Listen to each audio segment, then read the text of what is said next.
Welcome. We're happy to see everybody. We are from the Mathematics Teacher Education Partnership. We're from all different institutions, though. So I'm Wendy Smith. I'm at the University of Nebraska-Lincoln.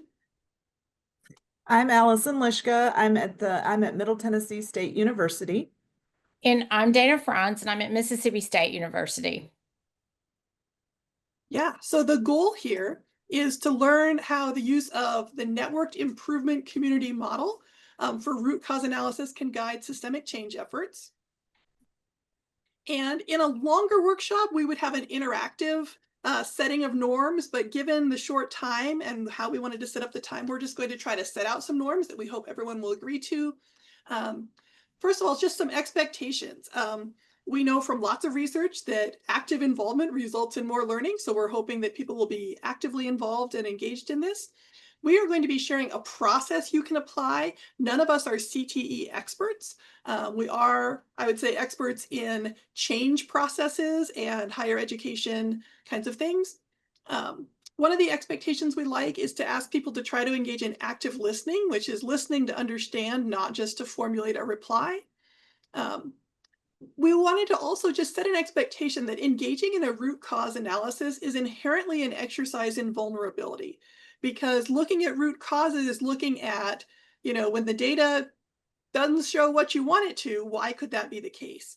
And so some of this, it might be a little bit uncomfortable, or it might be asking you to think about what could we be doing better. And so just kind of expecting that.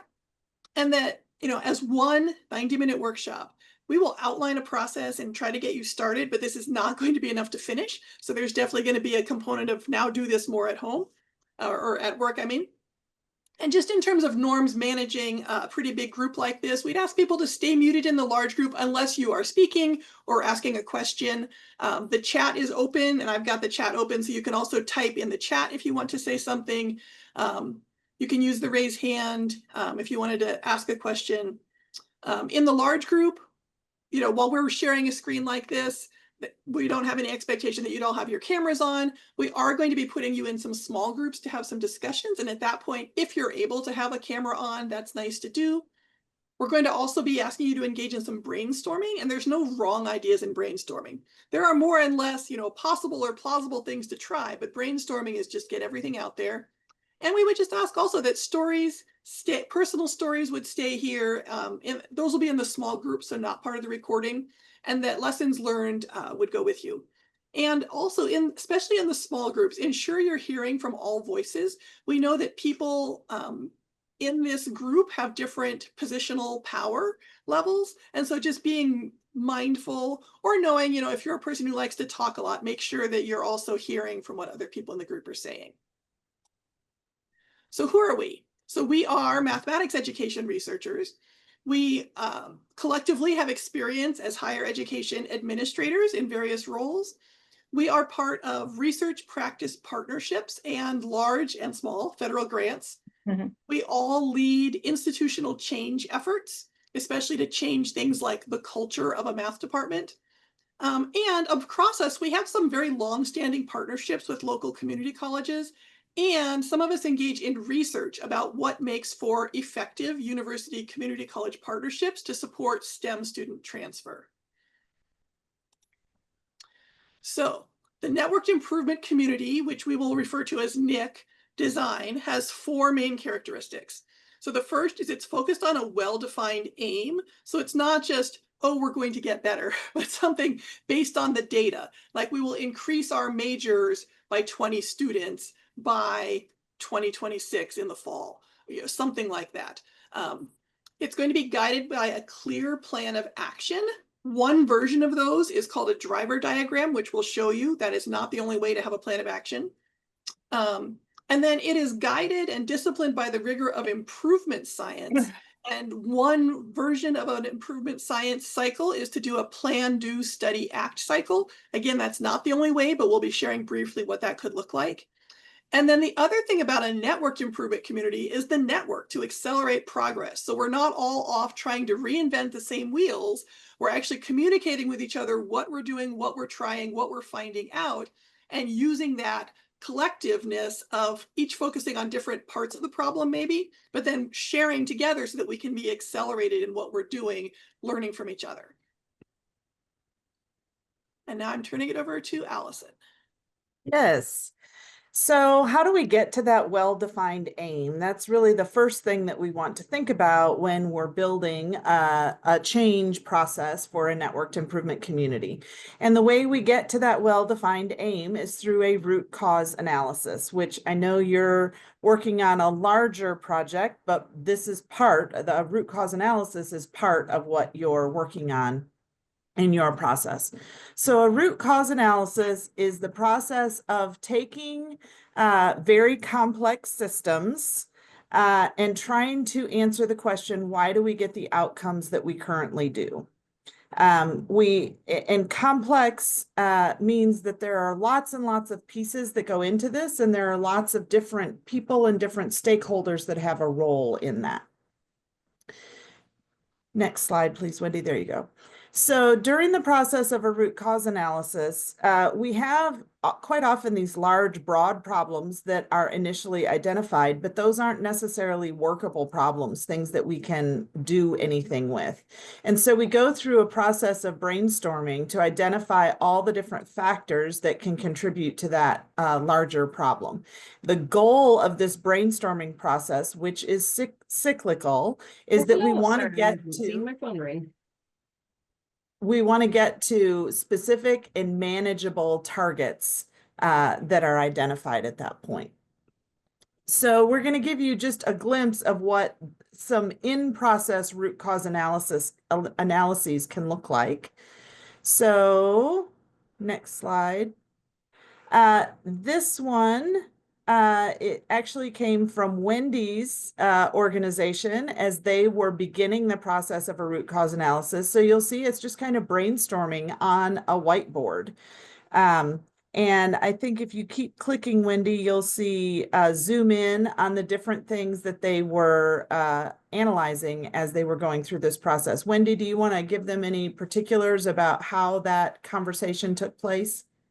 Yeah, so we were looking at secondary math teachers, but we didn't just bring together teachers. We brought together faculty who would teach math courses, methods courses, and acknowledge that it's not only people with the title math teacher who teach math. So we also brought in special education teachers and English language teachers. We brought in people from schools, districts, and regional service units. So we had a big group of people who all had something to say about this. And so we were drilling down to what were the things we wanted to focus on collectively. And so you'll see that it just starts as kind of brainstorming on the board, but what it might end up like eventually is the next image. You might start to coalesce around bulleted lists that all feed into the same particular topic. And then those can eventually go to the next image. There we go, where you start to see how things are connected to each other. This one comes from Dana's work with her team. So Dana, do you want to say a little bit about what was going on in this diagram? Sure. So we did exactly what Alyson was talking about. We did brainstorming. We brainstormed with a group of different people, and we got down to this idea that we have recruitment process problems and then programmatic issues. And so the more we talked to people and looked at different things, we realized the four different ideas that are along the bottom of this particular diagram that we have. And once we looked at that and we got down to those small problems, not small problems, they were big problems, but they were manageable problems is what I should say there. They were manageable problems. So for instance, the first one, knowing that the college recruiter did not target specific programs allowed us to begin to find things that the recruiter could take along with them that would advertise our program specifically. We're still grappling with what we do about the idea that we don't really actually touch our STEM majors until their junior year. But we've got other things that are happening. So yeah, this is our program that this is our diagram that we worked from. So this is the goal of where you want to kind of end up with your root cause analysis, but we don't start there. We start by brainstorming from what the big problems are. And so I'm going to turn you over to Dana, and we're going to have an opportunity to get that started. So in just a second, we're going to put you into your small groups and we're going to choose an issue. We've got some ideas here. This is just based on the data that we've learned from that y'all have been working on. And so y'all will pick one of these issues and y'all are going to do your own root cause analysis. And so we have some brainstorming ideas that we have that are at the bottom of this slide that you can think through in your groups. And we'll give you about 10 minutes to brainstorm, thinking about why does this occur? What are the contributing problems? Once you get that, you keep going again, and you keep going again, and you keep going again until you get to the level. Now, in 10 minutes, you won't get very far, but this is at least an opportunity to practice. So Wendy, I think if you'll put them in their small groups, you'll be there for about 10 minutes. Yeah, and I'll just say we're deliberately just putting you into some random groups because we didn't know how many people would be coming from certain institutions. And so this is an exercise to try this. And so we recognize you each have your own context. So just pick one of these, or if none of these 5 things are speaking to you, pick a different thing that you want to talk about. Buddy, back from the breakout rooms. Okay, perfect. Thanks. All right. So I hope y'all had great discussion in your breakout rooms. We could tell that people were definitely talking and going back and forth. And you probably are feeling a little frustrated because 10 minutes is not near enough time to tackle a problem like this. And we recognize that, but we just wanted y'all to get started. And so hopefully y'all picked a person to share out in the chat. So if whoever that person is, if they'll go ahead and share whatever the topic you were talking about and one root cause you landed on, and we'll start watching that get populated in the chat. And then we might get one or two of y'all to share out what you talked about specifically. So, Okay, so if you didn't choose a person to report out, one of you just volunteer. right. Somebody just okay, so we're starting to get some. So we have not enough males in nursing, and that's a societal stereotype. We've got low enrollment group two. Group two, did y'all come up with a root cause for that?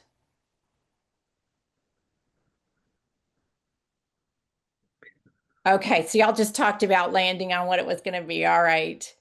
Um, Oh, this is interesting. Aggregate looks good, but disaggregate does not look good. That's interesting. Another CTE instructors are not necessarily educators, and so maybe some more focus on curriculum and syllabus to deal with that. Equitable teaching practices. Okay, those look like some great topics that y'all talked about.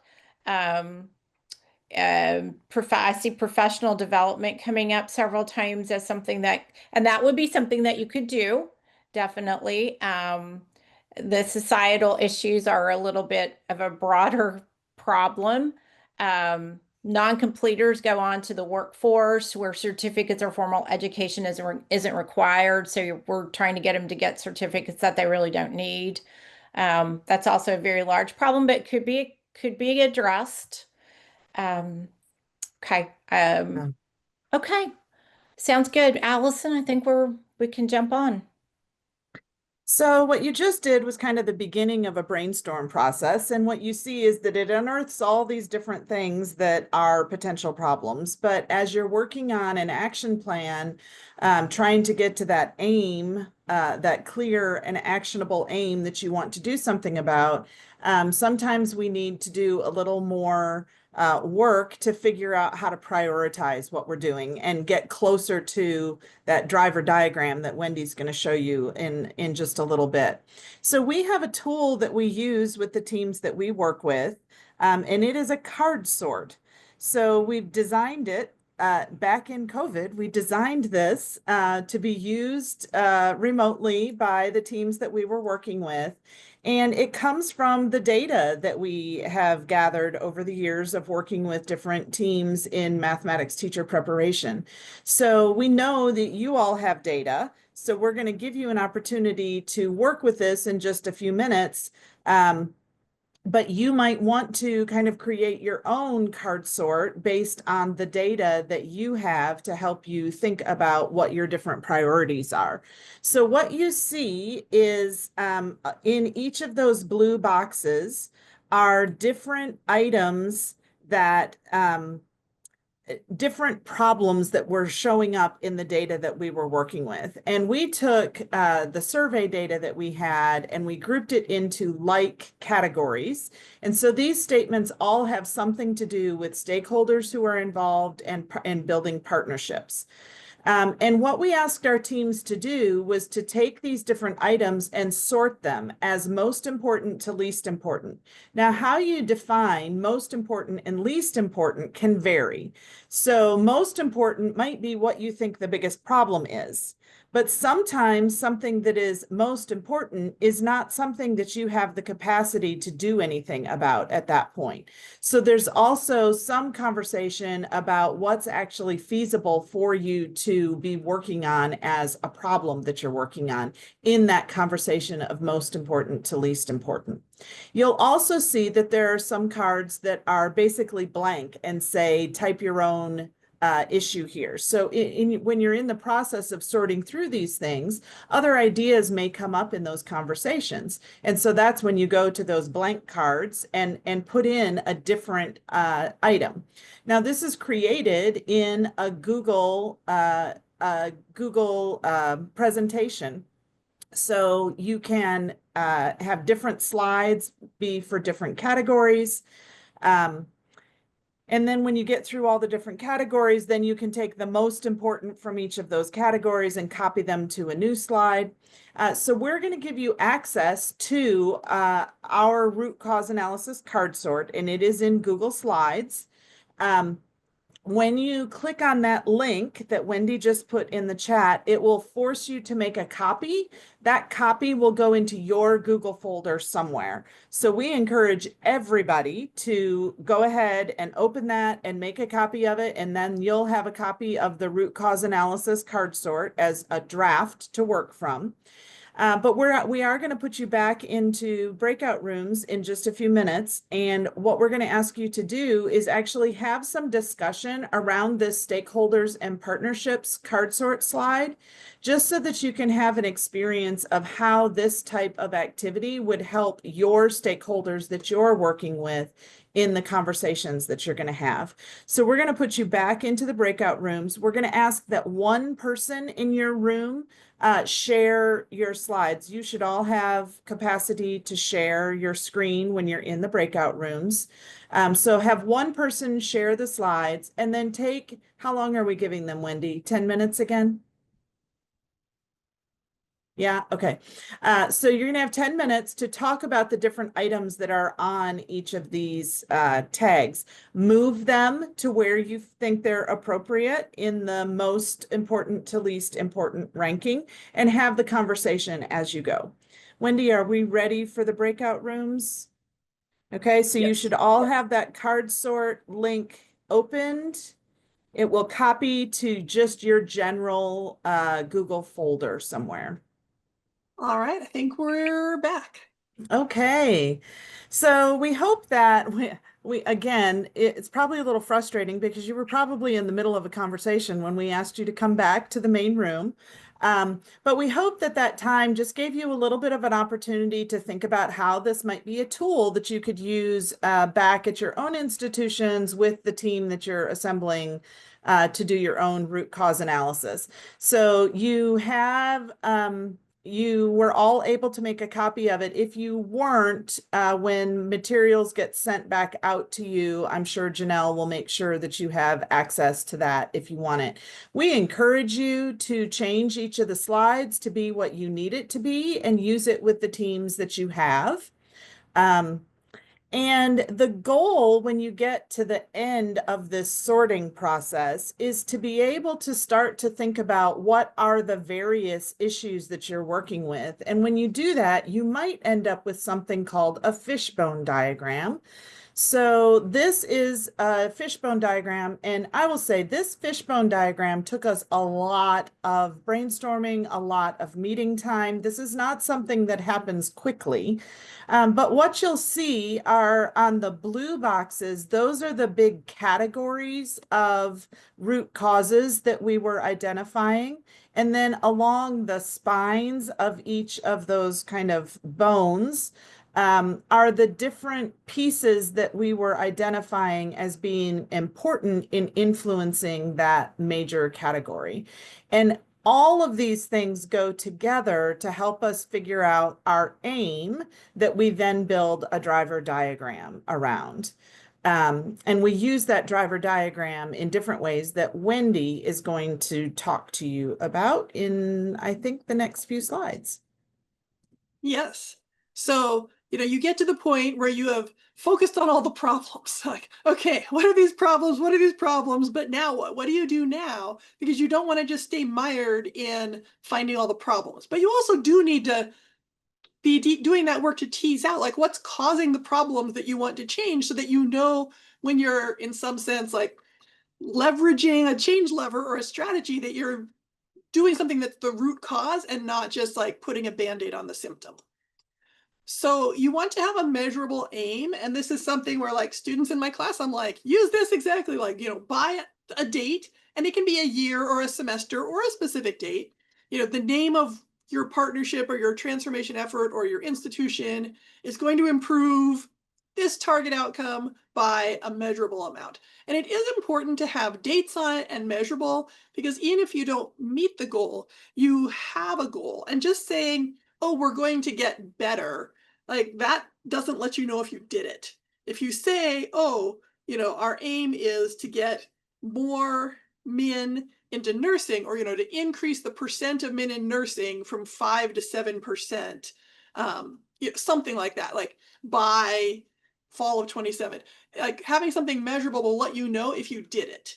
And I see Jody's question. Yes, we will be sharing. You'll have a copy of these slides, so you'll be able to click on that and zoom it in as far as you like, both sets of slides. So one of the versions, and this is not the only way, just like the fishbone diagram isn't the only way to organize your root causes, a driver diagram is one way that you might organize the theory that you want. Like, what are you going to do? So it has the benefits of having something like a driver diagram is you have a shared understanding of what have you decided to prioritize, and what are the change levers, what are the strategies you're going to be trying. And then what you want to have is you want to have clear connections between the root cause, the hypothesized change lever, meaning if we do this, it will address the problem we've identified, and the actual strategies you're going to be doing. This helps avoid mission creep, because these are big problems. Nationally, we know that enrollment in higher ed is mostly down. And so, a lot of us are dealing with this. It's like, whoa, we're down to, 5 students in our program, and we can't run all the specialized classes for 5 people. This is a pretty universal thing right now. And there's lots of things that could be happening. And so having a driver diagram helps you when an opportunity comes along. Like, all right, is this one of our priorities right now? And these are not meant to be static, that you make it once and it is now your theory forever and ever. Something changes, like there's a new state law. Like, we might have to go back and adjust our driver diagram because the state has done something that changes the problem, changes the solution, changes something. So you want to be regularly revisiting these. Also, sometimes you have your strategy and your strategy works and you have met your goal, and now you want to have another aim. Like, now what are you going to work on next? You did your first priority, but what's your next priority? So one of the ways this can look like, and I've deliberately put these yellow boxes on top because in some sense the words underneath the words underneath matter for you, but sharing words of driver diagrams we've made don't help as much as just thinking about it, that you have some focused aim that has a specific, date and target for improvement. you're going to have these primary drivers, like what are the big buckets you're going to put the things in. So those are like the blue boxes that Alyson had shared from the driver diagram. So maybe one of your buckets is recruitment, one of them is teaching or classroom strategies or professional knowledge of teachers. One of them could be about advising, which could get at like, do students need certain certificates? So you've got your buckets of things. Your secondary drivers are kind of like the where is this happening? And so you'd have usually multiple things that go together. And then the how is like, what are you actually going to do? So you kind of get finer and finer grained. So if it's like, okay, recruitment is a thing, we have both a recruitment office and connections to high schools. So maybe a specific change strategy is send our recruiters to 5 local high schools in November. So like you're getting more and more specific, but it's still all connected. Don't even worry about reading the words. The math teacher education partnership that we represent, this is our driver diagram. So what you can see is that we have these kind of big boxes of people we've identified as change agents, having knowledge sharing, network building things. And then we have all these secondary drivers, and you can see it's messy. And it's not just one-to-one where it's like one change idea goes to one primary driver box. Like they all go to each other. We also have this like cross-hub communication to try to keep communication going among the different groups, because we have a big project, so different groups are working on the different change ideas. And so we have some connections there. Like I said, don't worry about the specific words, but this is the kind of thing it might look like once you have had a chance to figure out what you're going to be trying. And now I'm going to switch it to Dana. Yes. So we get we have our driver diagram. We've scoped out what it is we're going to do, and then this is our opportunity now to get into our PDSA cycles. And this is where the real fun begins. And I love this process of going through these PDSA cycles. So in case not all of you are completely aware, it's a Plans, Do, Study Act. And they are driving us to see what we can learn through the improvement process. They provide us a way to test and revise our theories at an appropriate scale. So like Wendy said, you might try something and you might accomplish your goal. And so this will actually let you say, okay, we've accomplished that. Now let's go back to our driver diagram and see where we're going next. Another thing about the Plan, Do, Study Act, which is different than traditional types of research, is you're always going to do something, even if it's small, rather than trying to come up with this massive research plan and then worrying that you have all of the right pieces and all of the right parts. Sometimes it's just saying that you're going to do something small. So if you think back to our root cause that y'all saw way back from Mississippi State, one of our planned PDSA cycles was just to meet with the recruiter for the college. That's very small. We set up the meeting, but what we learned from it was immense, and it gave us an opportunity to go back and rethink how we were approaching things. And then, which leads to the last, which is that common approach. What can we use to discipline our efforts so we are efficient? In other words, what can we do? How can we study this? What small things are there? And we can look at what we've done and then make decisions and then move on to the next cycle that we need to. Okay. Can you go one more? I think I got one more slide. Okay. So in consideration for data in your PDSA cycles, and we will give y'all some references at the end of this. So if you're not familiar with a PDSA cycle, there's some more reading that you can do on it. But in general, you're thinking about what data can inform you in the short term, what's in common, what's not in common. Is it at the classroom level, the course level, the campus level? For y'all that are working on the things, is it people that are involved in the grant work? Is it at the administrator level? Is it stakeholder level? Thinking about all the different places where these could be happening, and then making sure you're capturing all the voices that you need to capture. Thinking about, are we listening to what the students are telling us? Are we getting important data from them? Are there other people we need to be thinking about in our work, it's really important that we listen to the teachers out in the fields and talk to them. And then the last thing I'll say is this idea of autopsy data, which is getting some traction amongst other people now too, but it gives us longitudinal trends. But sometimes we need the in the moment actions that are what are really going to inform us and move us forward with what it is we're trying to do. Okay. Yeah, and I'll just say, like, one of the things that we tend to get focused on a lot is graduation rates, and that's great. Knowing the 2, 3, 4, 6, whatever year graduation rates, those are great, but that doesn't tell me how to change my teaching in a course somebody would see in their first year, knowing if they graduated 5 years from now. So that's kind of the split of something I end up having to balance. So we know that in an earlier iteration of this session, in an earlier month, one of the things that you thought about was how to build your team for doing the work that you're doing. We encourage you to revisit that periodically. As you're going through the root cause analysis process, quite often questions arise. So you might be brainstorming with a portion of your team, and a question comes up that you don't have the answer to, and you figure out that you need another person to come in and help inform that piece of your discussion. So continuously revisiting who is joining your transformation efforts is an important thing to think about. And we think about this very broadly. So is it faculty just from your institution? Is it faculty from institutions that you partner with in some way? Are there K-12 school partners that you need to be thinking about connecting with? Are there industry representatives that need to be part of this conversation? Somebody mentioned that CTE instructors are experts in their area, but not necessarily instructors. Do you need to bring in instructional designers that might be able to help with that? Who are the people that can help answer the questions? And once you've identified those root causes, actually help you start to think about what are the strategies that we can do to start attending to these root causes that we've identified. So continually revisit that.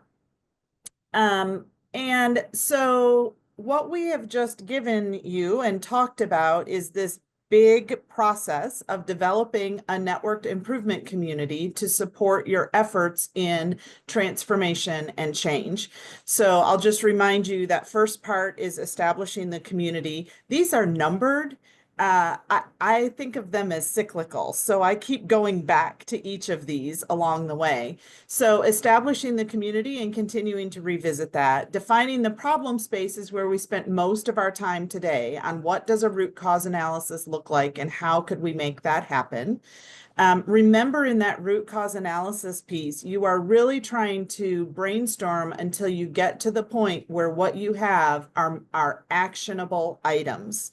The problems that you all are thinking about are what we call wicked problems in networked improvement community world. They are wicked problems because there are lots and lots of pieces to those, and you can't always address each of those big kind of nebulous pieces. So you've got to brainstorm to the point where you get to something that you can attend to.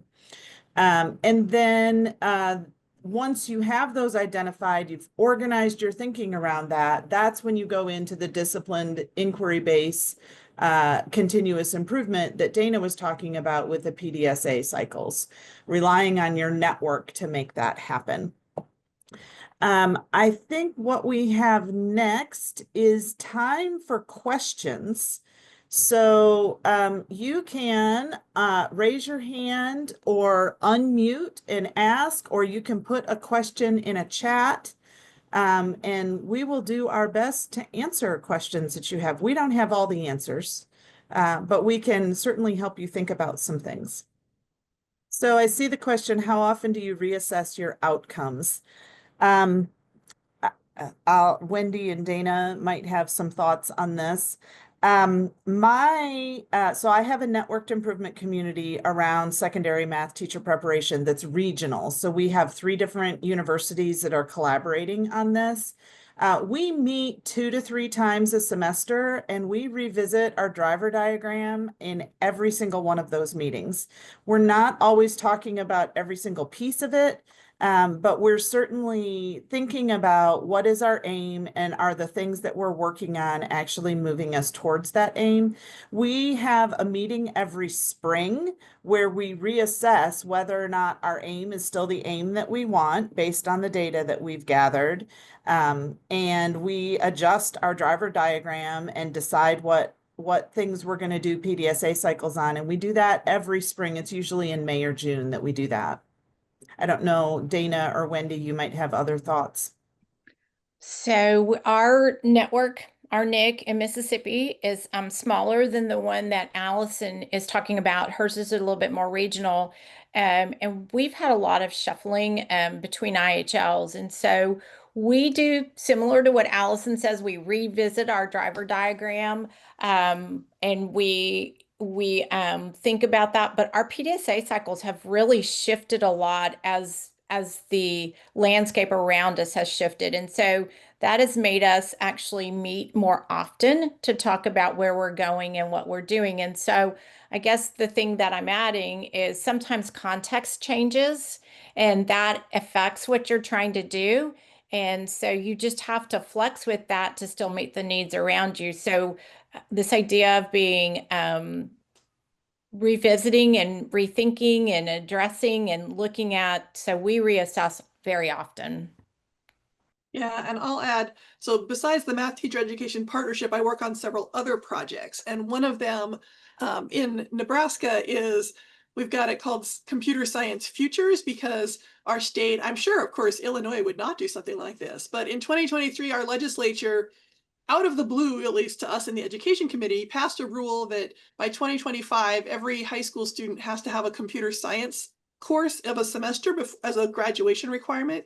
But they put no money behind this. They didn't actually have a computer science teacher certification program. So random, I mean, not completely random, but it felt like random people were getting called on to teach computer science. So we have all the public institutions in Nebraska, which is not land-wise smaller than Illinois, but population way smaller than Illinois.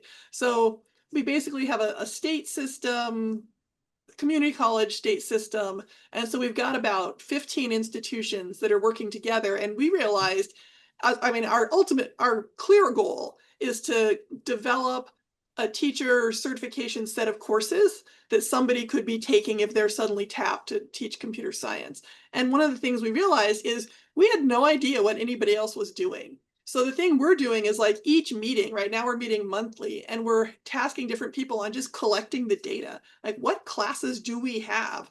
Because we want to know what all classes does everybody have so we can figure out which ones we want to propose to be part of this new certificate path. So, you know, at the data gathering stage, we're just like reassessing every time. Whereas once we know the data and then are working on things, then we're going to shift to assessing other things like how can we get all of us to be teaching these classes and how are we going to rotate them? And then it'll be a kind of a different process. I have a question about the actual CLNA. I mean, how does the CLNA that we do in Illinois compare to the other states? Is it pretty comparable? Are there differences? Or I'm sure you've seen the document that we're. Yeah, we have seen the document. I don't know, Dana or Wendy, do you have thoughts on that?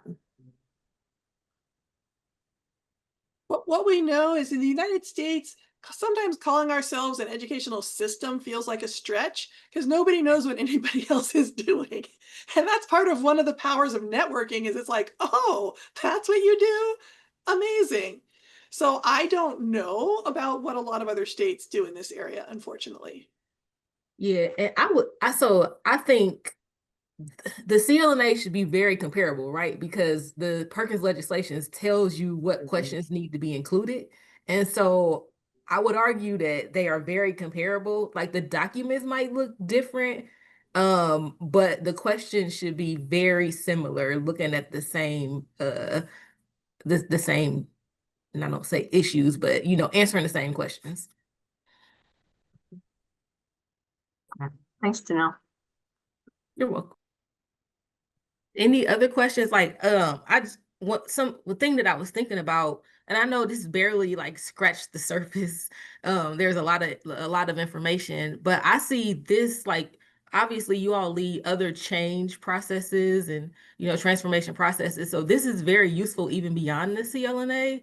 So even thinking outside of that, while we have our experts, just talking about change in general, are there any other questions, that might be applicable to other work that you do outside of the CLNA? Because I could see myself using a lot of these resources and, approaching, using these to approach decision making. So I think about that too while we have, I will just jump in and say that I used the root cause analysis when I was doing work with Gen Ed, and we were trying to come up with some common rubrics that would be used across all of the Gen Ed classes in a specific domain. And so, for instance, in the social sciences, we looked at we just put everything we thought that was important, that if you were going to call yourself a Gen Ed social science course, these are the things that we thought you should have. And I don't know, there was this huge list. And then we used that root cause analysis to whittle it down to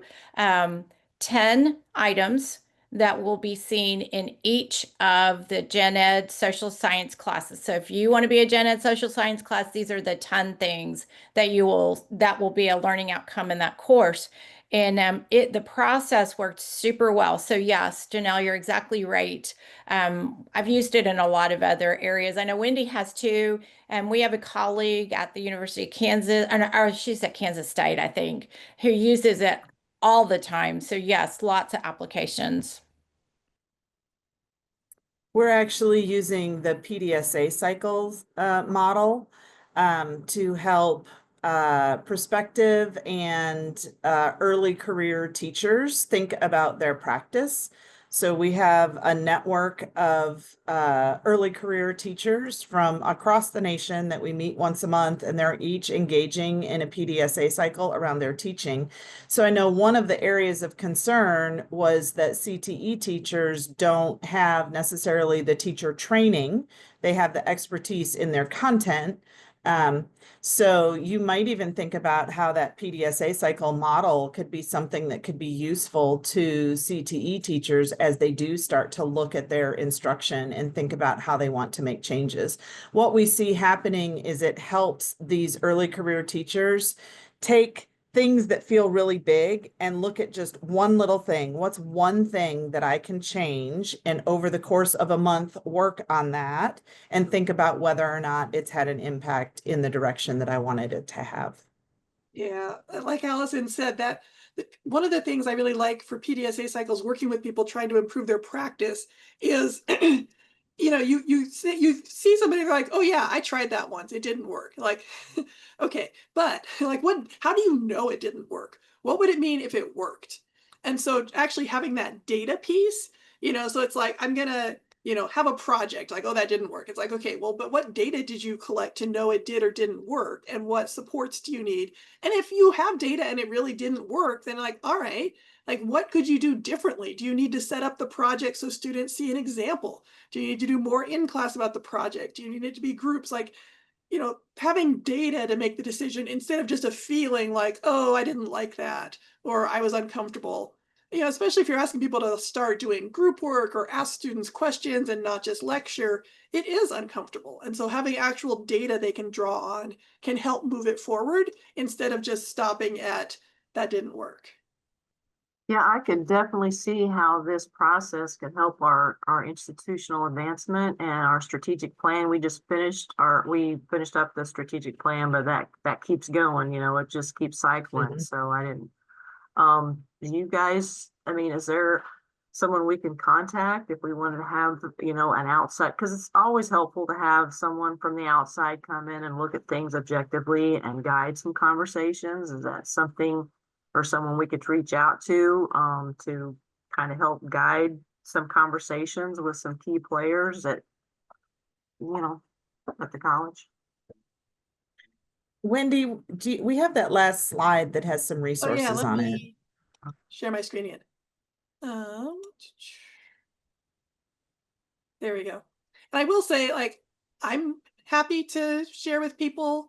I do this a lot. And as you were saying, strategic plan, I direct a center at UNL, a Center for Science, Math, and Computer Education. And we literally took our strategic plan and had those categories be the drivers. And then thinking about the change levers of like, what are we specifically doing? So when people come to us with new projects, we say, all right, how does this fit into our strategic plan? Which thing is it going to budge? And how are you measuring that? So yes, I have done that thing. So the resources that you see here, there is a link to the Math Teacher Education Partnership. So if you want to learn more about what we've done, the book is available, and that's it's an overview of what the Math Teacher Education Partnership did in the early years, kind of the first generation of our partnership. We're now in the second generation of our partnership. And then the resources on the left are resources that have helped us form how we're doing the things that we're doing. So first, the book by Brick et al., Learning to Improve. That really goes into more detail about the networked improvement community model. And then the Elrod, Kaiser, and Gonzalez piece. And is that the first? There's a second edition that has come out. So I don't know if the one we have on there is the first edition or the second edition. If you Google it, it'll get you to the current edition. Yeah. And it's really a guide, and it has even more tools in it that leaders can use as you enact this change process in your organizations. And then, yes, I would say you can reach out to us as well. Absolutely. Mm-hmm. Thank you. But I will say we are a small group of the leadership panel of this Math Teacher Education Partnership. And so we do have others that could also assist in different ways. Any other final questions as we wrap up? One thing that I'll mention that we didn't include in this workshop, because that's a whole other workshop, is when you're doing change efforts, one of the things that helps a change effort be successful is to plan for turnover. It's not if somebody is going to leave or get a different job or retire or move away, it's just when. And I see some of you nodding, like, yeah, it's a win kind of situation, not if. And so thinking about, how are you documenting your efforts? So if somebody leaves, you don't lose all their institutional knowledge. What kind of norms have you set up? How do you communicate? How do you set up your culture so that people have a voice? Like, there's a lot of things to go into turnover. How do you onboard a new person and incorporate their ideas without letting it derail what you're already working on? Excuse me. These are not easy things to do, but they're very, very important, because if you're doing something for longer than a month, maybe that's too short, but we, a different group of us from the University of Nebraska just got a new grant to focus on making a turnover toolkit. And we looked back at data of 118 change teams. Some of them were as short as a year, and 100% of them had to deal with turnover. Even if it was like, oh, we have a new dean or a new department chair, a new, this instructor retired, even like this instructor went on family leave, somebody else is teaching it now. Because what you don't want is to get to the point where it's like, all right, this instructor has learned and the course is amazing, and then that person's not teaching that class next term and someone else is teaching it and it all falls apart. Like, you don't want that. And so thinking about how do you build up the collective institutional knowledge and have it, when you get to the point of like processes, policies, structures, then it can go beyond individual people in the spots. And that's not an easy thing to do at all, but it is something that I always think about on change as a goal of getting it to where it can keep going. And we have a strategy for when we have a new department chair or a new dean, we have strategies for how we get them on board and bring them on and help them quickly figure out what we're doing and be our advocate. That's awesome. Well, I just want to thank you, Alyson and Dana and Wendy, for sharing with us today. There was so much here, and I think it's going to be really helpful as we continue working on our CLNA and in other, like I said, other processes that that we're managing. So I really appreciate you all. Thank you so much for your time and willingness to share with us today.